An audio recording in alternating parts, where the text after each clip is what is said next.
Hey guys, how are y'all doing? Uh, I thought I had everything set up, but then my software didn't hook up right, and so we're just kind of doing this now. I had to kind of change things up last minute, but we're still live, and we are live with the first weekend preview of the 2022 season, and the first one on this channel in this channel's history. This is something new that I'm bringing to the channel in 2022. You would have known that if you checked out my plans for 2022 video that I uploaded a couple weeks ago. Um, hey, what the dog doing? How are you doing? Hello. It's great to be back. This is first live stream of 2022. I can't wait. NASCAR is like literally 2 days away. Not even practice is 2 days away. Practice is less than 48 hours away. Feels like it's been gone for an eternity. Even though NASCAR has one of the shorter off seasons of like all professional sports or motorsports in general. But so the plan for this type of weekend preview thing is it's a bit different for the first one because there's really nothing to talk about other than the upcoming event. But 1 second.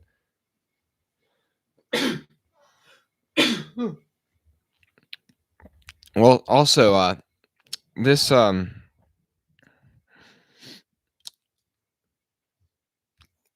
microphone is new, so hopefully the quality sounds a bit better now on the live stream than in years past in terms of the audio quality. And so when it comes to things in general, what we're going to be doing on these weekend previews is I'm basically going to be talking about my predictions for the weekend and in terms of NASCAR and other motorsports in general. But obviously, the Xfinity Series we'll also be able to talk about once Daytona gets here. But when it comes to F1 or IndyCar or whatever, MotoGP, anything else, those things obviously don't start for another month or so, or 2 months even. 2K Adrian to GOAT, thank you. I'm blessed. Right now, it's just my predictions is this is going to be a great race. I am honestly so excited. I see so many people like hating on this event or saying that it's going to be terrible, which it could be a bust, but it is going to be. I'm very excited because I think the stadium racing is actually a pretty cool idea, and I think if it works, that'll be fantastic. Like, if it works, now we can do it in other stadiums, whether they're in America or other places, and you can explore other markets in huge cities like New York City. Like, imagine a NASCAR race in a stadium in New York City. Like, you know what I mean? That'd be crazy. You know what I mean? Or well, not. And there isn't really a stadium in New York City. I was thinking of like the Jets and Giants stadium, but that's in New Jersey. But even still, that'd be in that vicinity. So I think that's like, great. This is a great attempt at something because if this works, then that's fantastic. And you could probably do it in like other probably like soccer stadiums, like things like that, rather than just a football stadium. I mean, it's similar to like what Monster Jam's been doing for years. So I think the quarter mile track will make things a little bit too cramped. I think that's going to be the hardest thing to work with is that it's just going to be so small and tight. And since it's literally so flat, it would be interesting if this sticks around, if they can figure out a way to maybe add a tiny bit of banking, like even if it's just a couple degrees, because it's literally Martinsville, but like even Martinsville even has banking, but this doesn't. I heard that. I'm looking at what you guys are saying in the chat really quick. Wreckfest incoming. I think there are going to be a lot of wrecks, but because the speeds are going to be so low, the damage won't be that bad. And also people are saying, well, they're going to be going like 30 or 40 miles an hour. And I think they'll be getting to a little bit higher speeds than that. Probably nothing above like 85, 90. That's probably like the max. But I think it won't be terrible. And there are going to be so many, like the track's so small and the main event's going to have 23 cars to start with. So it's going to seem like there's racing everywhere. Like I would have loved to have gone to it, but obviously I live on the East Coast. I'm a kid. I can't just go out and drop like a couple $100 on plane tickets, hotels, and then still have to pay for tickets to the race. Or that Kevin Harvick is bringing one next gen car for the whole Daytona weekend. Is that true? I mean, at least that's what we have to assume. We have to assume it's true because what I was gonna say is because his crew chief said so. So unless his crew chief is lying, yeah, I know 2K. I don't know. Just people are probably exaggerating when they're saying 35, but those are the people in like the comment sections on NASCAR's Instagram who are just trying to hate on this new idea. But yeah, no, they're definitely gonna be going over 70. I think this will also be an interesting weekend to see like about the composite next gen bodies. because obviously, when you get a big crash like at Daytona, you're not gonna be able to repair this car like easily. But they're supposed to be easier to repair than the older cars. So, with this sort of like the small bumping and banging that happens on these short tracks, maybe this will be a good example to see how much little things they can repair and like if cut off fenders and stuff like that. Considering how small the track is, that is hella fast. I know, yeah, that is fast. Yeah, they're going to be. I think they could.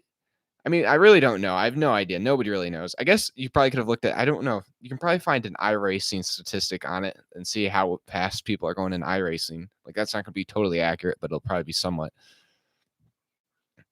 I know. I am honestly so sad that Auto Club is going away because Auto Club was actually like one of my favorite racetracks earlier when I was like just becoming a fan of NASCAR, which may seem weird to say, and it's probably slightly because I'm a Kyle Larson fan and that was one of the tracks he was good at. But like also, it's so wide. Like, don't you guys know like I was gonna say like the restarts were amazing. Like you could there were like people all over. Like people would be down on the freaking apron and then up against the wall. It was crazy. And I feel like there's hardly any tracks like that anymore. I feel like there used to be stuff like that in a lot of the mile and a half. So I feel like even now, like the mile and a halfs get interesting for the first like couple laps. But I feel like we rarely ever see like long runs on these mile and a halfs where people are like running the wall. Like I feel like the high line is rarely the fastest line on the long runs anymore. And I hope that changes with the new car. I'm just trying to keep up the chat now. For practice, first time we see them is Saturday. I know I'm gonna actually be live streaming this weekend for the race, obviously, but I'm planning to live stream single car qualifying. I may not. If there's one I don't live stream, it'll be the single car qualifying. Um, just to get an idea of like what it's gonna be like, I guess, in terms of like speeds. I mean, I'll be watching practice too, but then I'm also going to be commentating the heat races and last chance qualifiers. And then I'm going to take a little break because there's going to be about an hour break between last chance qualifiers and the actual race, and then live stream the actual race. Yeah, but the 2 mile configuration. Wait,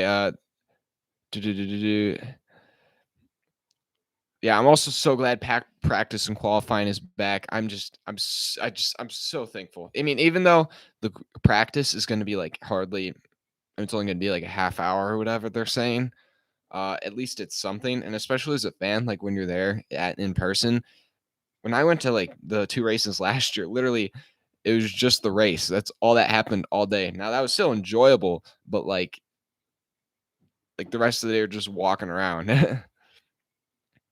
Yeah, and next year Auto Club will be a short track, which I think it'll be cool. Like a short track's great, but I feel like there are no more like I like Auto Club more than I like Michigan. I think um I think there's more grooves at more grooves at Auto Club. Like that allows for more competitive racing.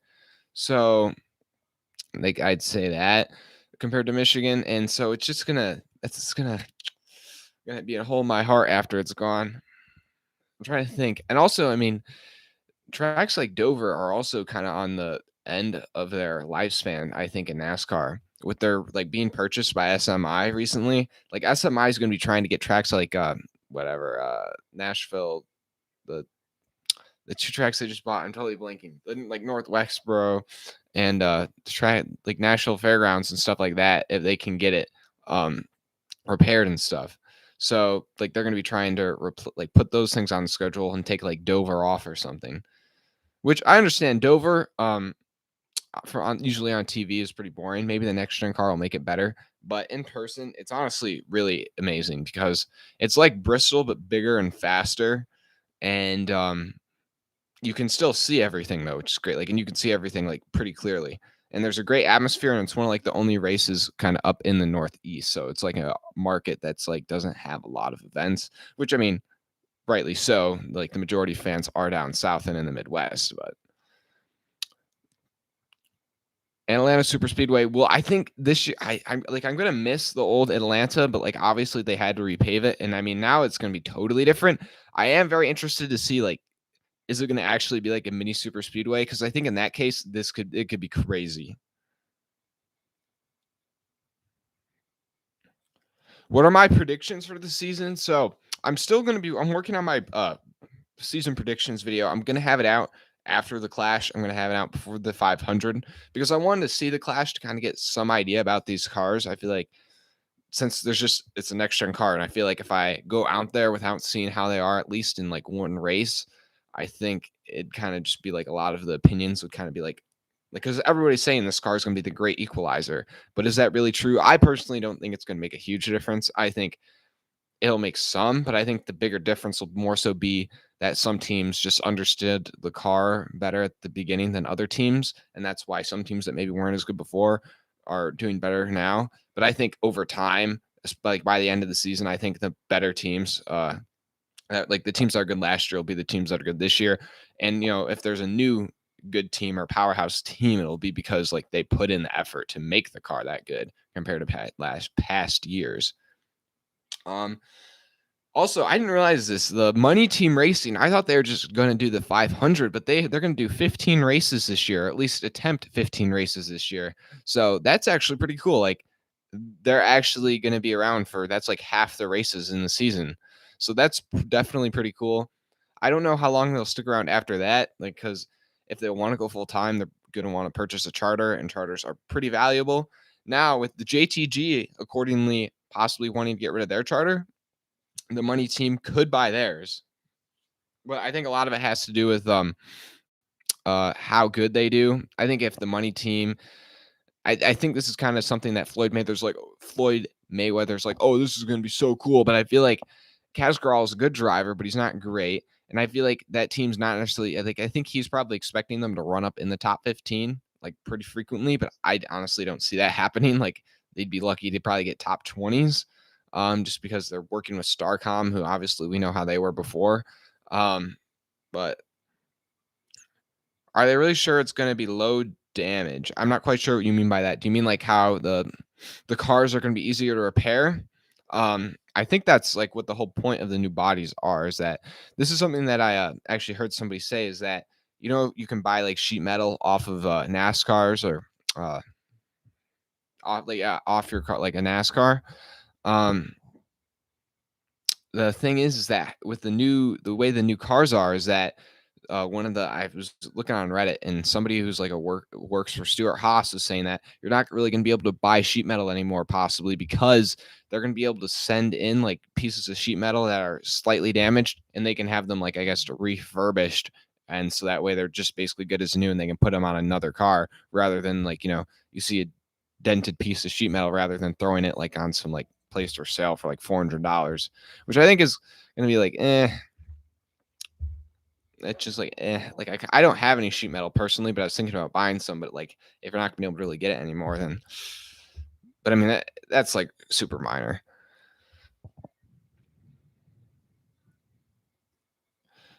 How many teams for the 500? I believe, in terms of this, obviously the 36 charters, and then you have the Beard Motorsports car, you have the Team Heiserberg car with Jacques Villeneuve, which is also, I feel like, a storyline that's really interesting and it's kind of fallen back under the radar because of like the Money Team just coming out the other day. You have the MBM car with the 66 of Timmy Hill. You have the Money Team with Kaz Grala in the 50. And then you have, which was just confirmed today, you have a second MBM car, which is JJ Yaley in the 55. I believe that's all that's confirmed. Now, it does seem like there's a very good chance that New York Racing may show up to the 500 with Greg Biffle because Greg Biffle was spotted at RCR the other day getting a seat poured for an extra gen car. Now, who knows? Maybe that's just somebody just put that rumor out there. But so you could definitely have possibly 42 teams. I don't think Rick Ware Racing is going to say they're going to have a third car this year. I mean, it's possible. They've done it in years past, obviously. But I think they're probably like not going to risk having a car crash and not be able to have the parts. So I think we're going to have 41. If we get 42, I'd honestly I think that 42 would be like good enough for me because then you actually have a battle in both duels. Like in terms of somebody's going to get knocked in and knocked out. Because if you have 41, then there's really only one duel where somebody may be going home. Also, something that's interesting is I believe Landon Castle is going to be in the 77 car for Spire in the Clash. Well, he will be in the Clash, and I think he's going to be in the 500 as well. I don't know if Josh Blicky is doing the 500. Josh Blicky is only doing 25 races for Spire. I thought he was doing like the whole season, but that'll be interesting to see Landon Castle get a couple more starts. Also, here's some here. I'm gonna get into my predictions for this weekend right now. We're gonna get into that. So here are gonna be my underdog picks for this weekend. My underdog picks would probably be Landon Castle in the 77 because obviously he has some short track racing like abilities. He's won the Snowball Derby. He's going to be in the 77 car. Now, the only reason I feel like he would maybe not what I feel like the main reason going against him is that he's probably not going to want to tear up a lot of equipment. I don't think any team's really going to want to tear up a lot of equipment because of the supply shortage for the next gen cars. So I feel like that'll kind of go against him. Like I feel like the bigger teams definitely have a now every team's not going to want to tear up equipment, but I feel like the bigger teams would be more apt to just because they're probably getting prioritized in terms of who's getting the next gen parts first versus the smaller teams. And then another pick that's in kind of a similar position to Landon Castle would be Ryan Preece in the 15 car for Rick Ware Racing. Now I know it's Rick Ware Racing car, but since this car is brand new, like this is literally the first race, I feel like that's definitely an equalizer. And Ryan Preece is a great short track racer. Like that's where he came from, like racing flat concrete ovals in the Wayland Tour. So I think, and he's like won at Richmond in the Xfinity Series, which is kind of a other smaller short track. And so I think this definitely could be a race where he may not win, but I think he'll definitely make the big show. Also, the heat races are going to be so interesting this weekend. And then in terms of, I think who's a good pick, I definitely say like not an underdog, but just a good pick would be obviously the good short track racers. So I'd have like Denny Hamlin, Chase Elliott, Brad Keselowski, Joey Logano, and Martin Truex Jr. Like those would be my 5 guys. I don't really think Alex Bowman. I think he could be up there, but I don't think Kyle Larson. Kyle Larson's not good on the flat tracks. Martinsville is not his best race, but it's probably like one of his worst tracks overall besides the super speedways, but those are like just luck races. So I definitely want to. A lot of people are saying, "Oh, Kyle Larson, he's going to win. He's going to win because he's so good last year." And I'm a Kyle Larson fan. That's why I'm rocking the hat. And hey, we just got his first win in the 5 car. We got the 124 diecast for that in yesterday. Peep the confetti. That thing's worth like a ton right now. Anyways, so yes, and I think when I did say Brad Keselowski was one of my 5 guys to like one of my 5 like probably like better picks for this weekend, because he's a good short track racer. But I think the RFK Racing team is being a little overhyped in the offseason. Like a lot of people are saying they're going to be both cars are going to get into the playoffs or both be at least top 20 in points. And like Brad Keselowski is going to get multiple wins probably. I would love to see that happen. I kind of like Brad Keselowski, but I don't think I think those are unreasonable expectations. I would love to see it happen, but I think RFK is going to be in a pretty similar situation to where they were last year. I could see that team making the playoffs because I think Chris Buescher was the second car out of the playoffs last year. So like that team was basically almost a playoff team last year. So I wouldn't be surprised if they make the playoffs, but I don't really see them having race winning pace super often. I think they're definitely going to be a threat for like top 10s pretty often. And I think Brad Keselowski and Chris Buescher could both make the playoffs, but I think Brad Keselowski definitely has the potential to maybe try and make a round of 8 run if everything falls right. But yeah, your pick, Aaron. I'm sorry, Isaac. My picks are definitely Kyle Busch, Hamlin, Chase, Truex, Harvick. Yeah, those are all good picks. You see the Harvick Gravedigger car, the 124 ARC came in today. I didn't pre-order one, and I literally just bought like a ton of diecast, so I'm gonna have to like wait and pick that one up in maybe like a month or 2. But oh, I love that car so much. That looks so cool. I hope Monster Jam does a collaboration again this year. Here's all I have to say is I still hate the numbers moved forward. Like it's grown on me, and it's gonna be okay, I guess. But it doesn't look right. I'm sorry. It just doesn't look right. I know it probably won't ever change back, but if it does, I would love that.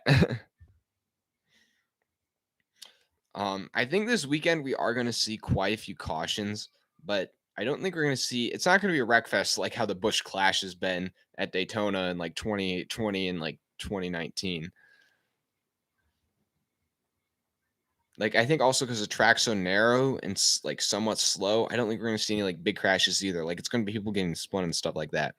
The four car had some cool schemes last year. Oh yeah, I think Harvick probably had like the best schemes overall of any team last year. I think mainly like Bush as a sponsor causes that alone. Like Bush runs so many alternate schemes that are also great. And then he also gets like cool sponsors like Subway and Monster Jam, like that just come in for like a race or two out of nowhere. Also, the Kyle Larson Hendrick car scheme for this year, it's like the same thing as this, but like somehow with the like if they didn't move the number forward, it'd look fine because it'd be the same thing. But with the number move forward, it just doesn't look right because they didn't like really adjust the swoop at all. And like the five's like on top of the swoop now. So it's like, it just doesn't feel right. So but yeah, I'm only gonna probably stay on for about 10 more minutes. No, just I don't want to like drag this on too long, especially since I don't really have a structured schedule yet for how I'm gonna do this. At least today I wasn't like the best prepared for it. Since we've been getting a ton of snow. I've been having to shovel snow all day. We've gotten like 4 feet almost, not 4 feet, like 3 feet. But yeah, and the cars will want to be conservative with the chassis being limited. Yeah, I really think the supply chain is going to be big issues in the early months of the season. Um, I mean, I hope it's not, but I definitely could see like somebody wrecking out in two races in the West Coast swing and then being like, we don't have a car. Like, I really wonder what the plan is for that. Like, obviously, the bigger teams will probably take a backup car from one of their teammates. Like we've seen that we see all that happen. I think last year or 2 years ago. I'm not certain, but I think I'm pretty sure it was Jimmy Johnson or Alex Bowman, and like they wrecked in practice and qualifying, and so they took their teammate's car and just put the other wrap on it, and they ran that in the race. So I mean, I think I this year could be a great season. I mean, I'm so excited. I mean, after last year, it was a pretty thrilling end of the year. I mean, that Phoenix race was crazy. Like, I still remember I was losing my mind since I'm a Larson fan, and he honestly did not deserve to win. Or, well, I wouldn't say he didn't. He did deserve to win the race, like just as much as I guess Truex would have. But he was here. He was not the best car at all. Like that five car was nowhere near as good as Truex or Hamlin or Elliott. Like the majority of that race. And so he got so lucky that there's that caution and his pit crew clutched up. Uh, I'm also excited about qualifying for this year. Oh, yeah. I'm so glad that qualifying and practice are back. It just adds so much. I'm actually going to be live streaming the single car qualifying for this weekend just because I really don't have anything else to do Saturday night. And so I was like, why not? And just to see like how the cars are and what the pace is, where like what we think the pace will be like for the Sundays, the races, and then I'll be streaming the heat races and last chance qualifiers and the main event, which I believe the main event is like 100 laps, but caution laps don't count. So I think the main event does have the potential to be a long one. I'm gonna try and see. Wait, I don't think I think it's more than 100 laps. So let me see. I'm just looking on the NASCAR website pretty quick. Oh wait, no, this is just what I don't want to buy tickets. Why are you taking me there? Okay, Busch Clash. So wait. No, I see the schedule. I want to see how many laps it is, man. Do. Nope, not this. Well, I guess that's not wanting to work for me, but yeah, that's so annoying. Okay, I think it's 100 laps, so it may be more. I think it's probably more, but I'm just so excited to bring a live streaming back. I'm going to be having some more overlays for the actual races and stuff to make things a little bit more professional. I also got the new microphone. Hopefully that improves the sound quality quite a bit. And I'm also going to probably be looking to have some sort of sponsorship during the live streams. Like I'll probably have somebody's like maybe a diecast company or something like that, their logo up in the top corner, and then maybe I'll do some sort of readout for them during like the stage breaks, things like that. So that way I'm not monetized yet on this channel. Hopefully by the end of the season, I can be monetized. But yeah. So with that, I'm just going to start to wrap things up here. I am just so excited for the weekend. We'll be going live Saturday night for single car qualifying, then live again at I believe 2 o'clock on Sunday or 3 o'clock on Sunday for the heat races and last chance qualifiers, and then we'll be going live at 6. So there will be a break between the stream for the heat races and the main event. It'll probably only be about an hour, but I'll be live streaming the main event, and then for the 500, which is still going to be 2 weeks away.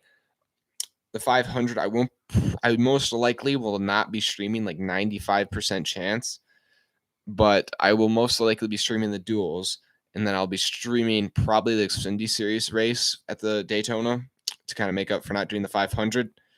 But then after that, I'll be doing nearly every single race of the year, barring maybe not Homestead one, not Homestead, maybe not Phoenix once again, but any race I'm not live streaming, it'll be because I'm there, which will be Dover and Watkins Glen at least, and or it's like a big one like the 500, and I'm just gonna get together and watch it with a group of people. Now, that's all for now, guys. I'll see you guys in the next one. I hope your day was going good, and that's all for now. I'm out.